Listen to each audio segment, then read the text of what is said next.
భారతదేశంలో ఈ వ్యక్తి ఎరగని వాళ్ళు ఎవరూ లేరు.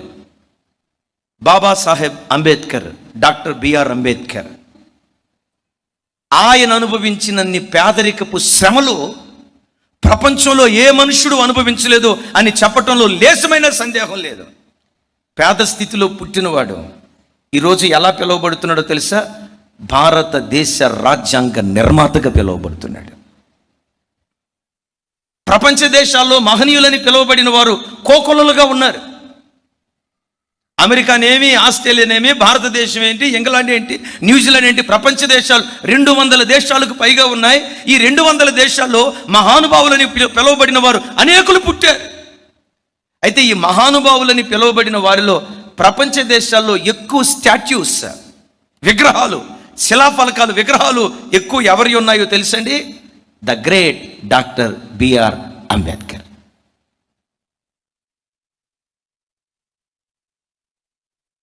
ఆ రోజుల్లో ఒక అంటరాని కుటుంబంలో పుట్టి భారతదేశాన్ని శాసించగలిగే ఏలికగా మార్చబడ్డాడంటే అంబేద్కర్ గారు 6 అడుగులు ఎత్తుండటాన్ని బట్టి కాదు, జ్ఞానం కలిగిన అపర మేధావి. ఆ మేధావితనమే పుట్టింది పేద స్థితిలో పుట్టిన తల్లిదండ్రులు పేదోళ్ళైనా ఆ బానిస శృంఖలాలు తెంచుకొని సింహాసనం మీద కూర్చున్నాడు. ఆయన ఎంత కష్టజీవో ఒక్క మాటలో చెప్పాలంటే, ఆయన గూర్చి ఒక చిన్న కొటేషన్ చూపిస్తాను చూడండి. లండన్ ఎకనామిక్స్ తమ్ముడు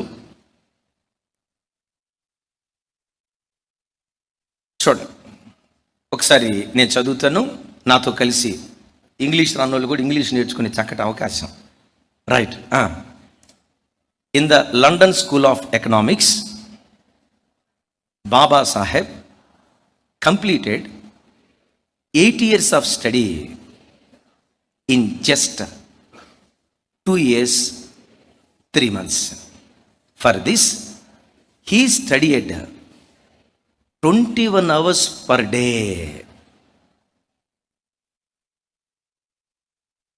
మరి చదువుకునే పిల్లరా, సిగ్గు తెచ్చుకోండి. ఇంకా మీకు సిగ్గు రాకపోతే చర్చి పైకి ఎక్కండి.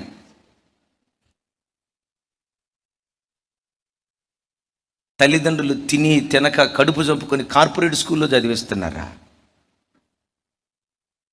వాళ్ళ సుఖ సౌఖ్యాలు చంపుకొని మిమ్మల్ని కార్పొరేట్ స్కూల్లో, కాలేజీలో చదివిస్తున్నారు. అది 8 సంవత్సరాల కోర్సు. స్కూల్ ఆఫ్ ఎకనామిక్స్ 8 సంవత్సరాల కోర్సు. 8 సంవత్సరాలు కష్టపడి చదివిన, 10 సంవత్సరాలు చదివిన మహానుభావులు ఉన్నారు ఆ రోజుల్లో. కానీ విచిత్రం ఏంటంటే 8 సంవత్సరాల కోర్సుని జస్ట్ విత్ ఇన్ 2.5 years, 2.5 కూడా కాదు, 2 సంవత్సరాల 3 నెలల్లో పూర్తి చేశాడట.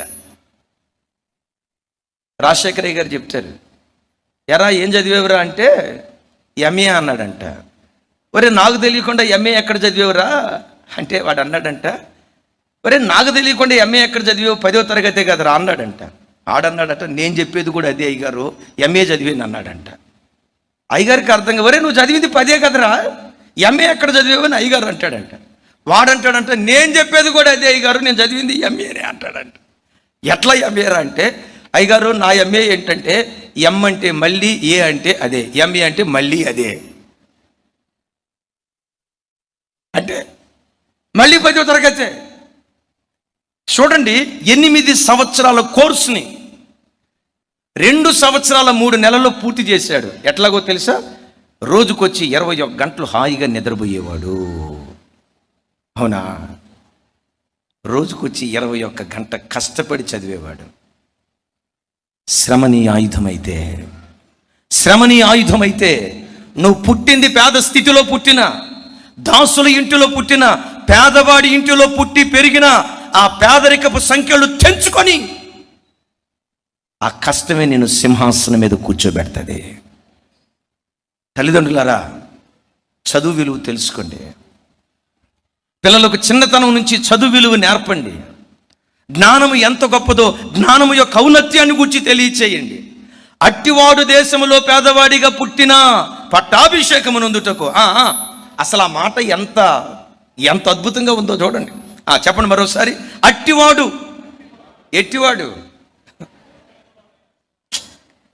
జ్ఞానం కలిగిన వాడు. చెప్పండి, అట్టివాడు దేశములో పేదవాడిగా పుట్టినా పట్టాభిషేకము నొందుటకు. ఈ పేద స్థితితో పాటు మనోడికి ఇంకొకటి కూడా వచ్చింది. ఏమొచ్చింది? చెరసాల.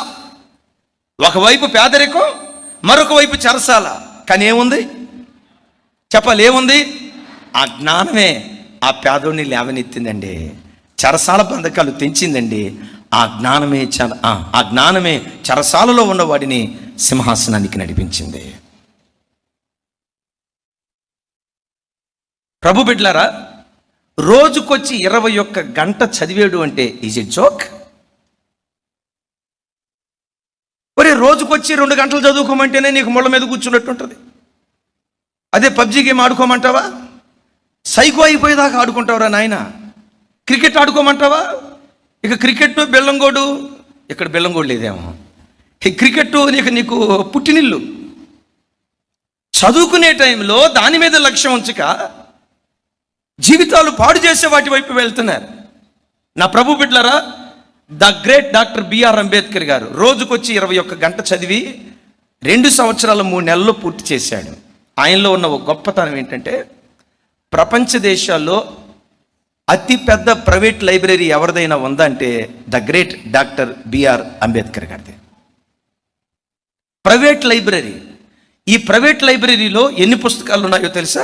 దరిదాపుగా 50,000 పుస్తకాలు ఉన్నాయట. ఈ 50,000 పుస్తకాల్లో దరిదాపుగా ప్రతి పుస్తకాన్ని, కొన్ని కంప్లీట్గా, కొన్ని కొంచెమైన, ఈ 50,000 పుస్తకాలను అంబేద్కర్ గారు చదివాడంట.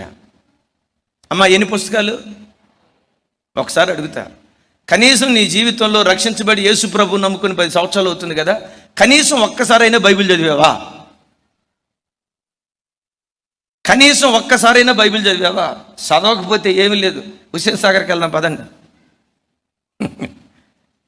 తమ్ముళ్ళు ఎట్లా చూస్తున్నారంటే, పోదామన్నా బోటింగ్ చేద్దాం. అక్కడ బోటింగ్ చేయటానికి కాదురా తమ్ముడా, నీకు బాప్తిజం వేయటానికి. 50,000 పుస్తకాలు చదివాడండి. మీరు నా రూమ్కి రండి.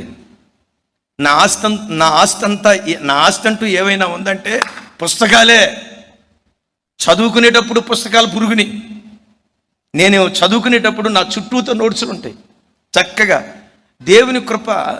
ఆ రోజుల్లో అట్లాంటి గుణం ఈటాన్ని బట్టే ఇప్పుడు కూడా ఒక ప్రసంగం చేయాలంటే ఏదో హడావిడిగా రాత్రికి రాత్రి ప్రిపేర్ అయ్యి రాను. దేవుని కృప కొన్ని అధ్యయనాలు చేసి ప్రభు దగ్గర పెనుగులాడి ప్రార్థన చేసి, నాకు తెలుసు నా పిల్లలు నా దగ్గర నుంచి వాక్యం ఎదురు చూస్తారు. నేను ఎప్పుడు చెప్తా కదా, 1 గంట వర్తమానం కొరకు నెలల పాటు ప్రసవేదన గర్భంలో జరుగుతుంది. యేసయ్యకు మహిమ కలుగును గాక. ప్రభు బిడ్డలారా, ఎప్పుడు శ్రమజీవులుగా బ్రతకండి. చూడండి, చీమలు కదిలేటప్పుడు మీరెక్క ఎట్ట కదిలితే భూమి బరువు అంతా ఇవి మోస్తున్నట్టు. కొంతమందిని చూడండి, వాళ్ళ ముఖం చూస్తే మనకు నిద్ర వచ్చేస్తుంది. వాళ్ళ నడక, వాళ్ళ ముఖం ఎట్టుంటుందో తెలుసా? ప్రపంచంలో ఉన్న బరువు అంతా వాళ్ళే మోస్తున్నట్టు. ఏమ్మా బాగున్నావా? అట్టట్టున్నా నన్న. ఏం బ్రదరు అట్టట్టుందంట? అక్క తినలేదా? మధ్యాహ్నమే 3 ప్లేట్లు తిందన్నా. మరి తమ్ముడు ఎట్టున్నావు? కొంతమంది ఎప్పుడు నీరసమన్నా. ఏమి నీరసరా బాబు? మధ్యాహ్నం 3 ప్లేట్లు తింటివి, రాత్రి 6 ప్లేట్లు తింటివి. అందుకని బైబిల్లో రాయబడిన మాట, చురుకుగా నుండుట. సౌండ్ పెంచాలా?